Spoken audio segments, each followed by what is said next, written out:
Ustedes saben que nosotros iniciamos esta experiencia hace unos años, pero sin todavía ninguna base canónica, digamos, ninguna estructura canónica propiamente, porque no la hay todavía, no la puede haber. La Iglesia justamente da el tiempo, deja correr el tiempo, hasta probar que realmente sea, bueno, una obra de Dios y que dé frutos y que permanezca, etcétera, etcétera, ¿no? Con lo cual, con el tiempo, la Iglesia puede, después de este discernimiento, dar la debida aprobación. Entonces, estamos en los inicios, pero ya podemos dar unos pasitos para ir estructurando esto.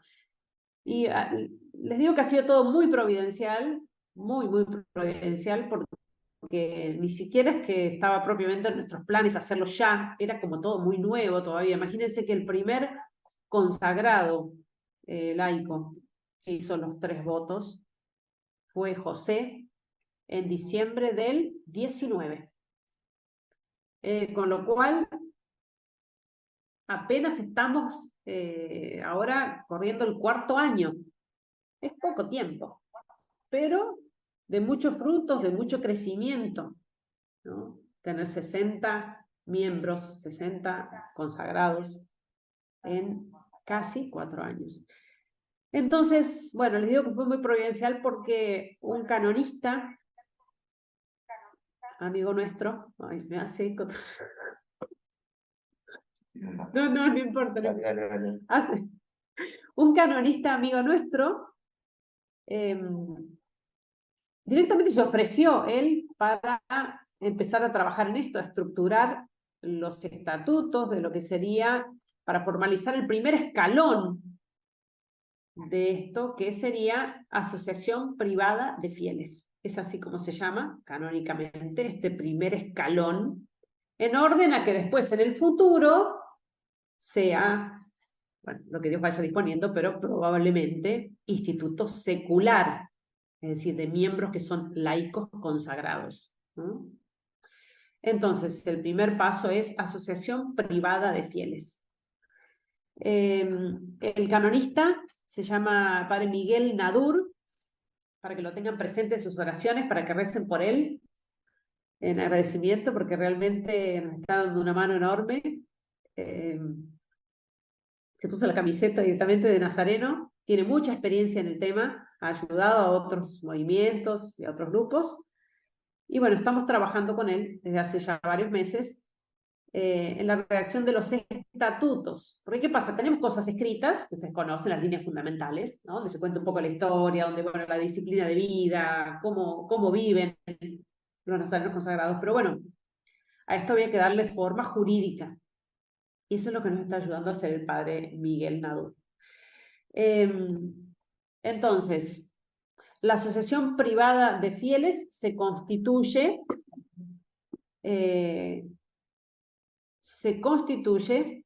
por decisión de un grupo de fieles, asociación privada de fieles. Es un punto del derecho canónico considerado como derecho de los fieles, del derecho de asociarse. Del derecho de asociarse, dice este punto del código, ¿no? Del derecho de los fieles a asociarse. Es decir, que esto ni siquiera es que requeriría una aprobación eclesiástica, ¿no? De un obispo.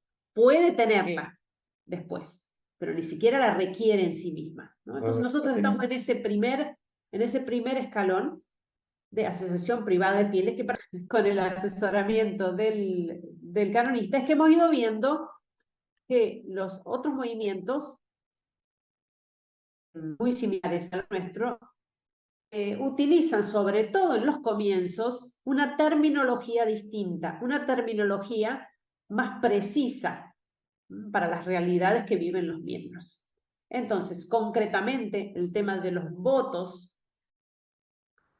se reserva más a los institutos de vida religiosa, a las monjas, a los monjes, y estos movimientos utilizan más propiamente la palabra promesas o la palabra compromisos.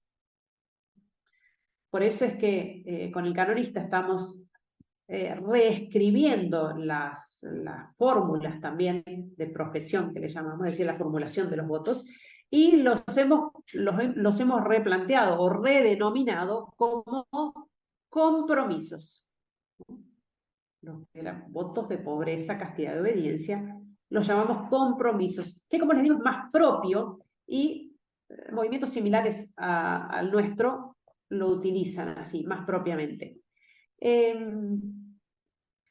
Esto nos da también la posibilidad a nosotros de tener más identidad. Porque ¿qué pasa? El hecho de buscar un nombre, una terminología que se ajuste más a nuestra realidad, hace que eso se marque más la identidad y que nos haga justamente diferenciarnos del resto también, ¿no? Entonces, en cuanto a los compromisos, hablamos de pobreza, castidad y obediencia. En lugar de voto de castidad, decimos compromiso de pureza, para hacerlo una cosa más propia de los laicos. Y no usar tanto el término castidad, que propiamente la utilizan los célibes religiosos sacerdotes, ¿no? Entonces, compromiso de pureza. Que obviamente estamos hablando solamente de usar una terminología más propia. No es que está cambiando nada de lo que están viviendo, ¿no? La realidad es la misma. Es justamente tratar de buscar un nombre que se adapte más a esa realidad que ya están viviendo, ¿no? No es que ahora ya no se vive el voto. No, no, no. Simplemente se lo denomina con más propiedad, ¿no? El compromiso de pureza, el compromiso de espíritu de pobreza. Fíjense que decíamos voto de pobreza, ¿no? Pero voto de pobreza implica pobreza afectiva y efectiva en el caso de los religiosos, ¿no? Afectiva y efectiva, es decir, estar desapegado de los bienes y efectivamente dejar los bienes, no administrar. Ese es el voto de pobreza para los religiosos, que no es lo que viven ustedes como laicos. Ustedes como laicos siempre lo han vivido así, el voto de pobreza como un desprendimiento, sobre todo espiritual, de las cosas, porque les corresponde administrar, lo tienen que hacer. Tienen que trabajar, tienen que ganar un sueldo, un estipendio, tienen que administrar propiedades, tienen que usar dinero. Entonces, efectivamente, lo que ustedes están haciendo es vivir el espíritu de la pobreza. Ser pobres en espíritu. Entonces, el nombre que más propiamente se ajusta a esto es compromiso de espíritu de pobreza. ¿Sí? Es el segundo. Y en cuanto al tercero, el voto de obediencia, es algo que venimos hablando desde hace tiempo nosotros y estudiando, porque una cosa es la obediencia, que el voto, el modo que pueden practicar la obediencia los que viven en la familia nazarena, ¿no? En la comunidad, y otro modo distinto cómo lo viven los que están afuera, ustedes lo saben, ¿no? Los que están en sus casas. Entonces, ¿qué implica este voto de obediencia? ¿No? Obediencia al superior, cuando hay kilómetros de distancia, cuando a veces todavía ni siquiera se conocen personalmente, ¿no? Con el superior, ¿no? Cuando el contacto no es totalmente asiduo. Entonces, ¿cómo se vive ese voto? Entonces, nosotros después de rezarlo mucho y estudiarlo un poco, la manera en que realmente lo están viviendo, qué significa en la práctica este voto de obediencia para ustedes, lo pasamos a llamar compromiso de humildad. ¿Y por qué de humildad? Según esto de San Pablo, que nos recomienda vivir la humildad teniendo siempre por superiores a los demás, dice San Pablo. Entonces, en este sentido, es que los laicos nazarenos consagrados viven la obediencia, como una forma de humildad, de someterse voluntariamente, interiormente, por supuesto, a todos los demás, a su prójimo, ¿no? Y entonces incluso hasta es más amplio que decir, soy obediente a mi superior, pero tengo a kilómetros de distancia. Bueno, ¿cómo digo la obediencia con mi superior? ¿No? En cambio, esto de la humildad, que está directamente relacionado con la obediencia, ¿no? Jesucristo, que se hizo obediente, se hizo humilde, obediente hasta la muerte, ¿no? La humildad totalmente relacionada con la obediencia y que puede vivir cualquiera de ustedes donde esté, aunque esté a miles de kilómetros de distancia del superior. Entonces, compromiso de pureza, compromiso de espíritu de pobreza y compromiso de humildad. Como les digo, les vuelvo a repetir, es un crecimiento que creemos nosotros para el movimiento, el hecho de poder especificar más el modo en que se viven los votos, ¿no? El modo en que se viven estos compromisos. No implican un cambio en la realidad que están viviendo, pero sí una profundización al especificarlos más, ¿no? Vivirlos mejor. Y en este mismo sentido, hay otros términos que fuimos especificando que se fueron dando con el tiempo también, ¿no?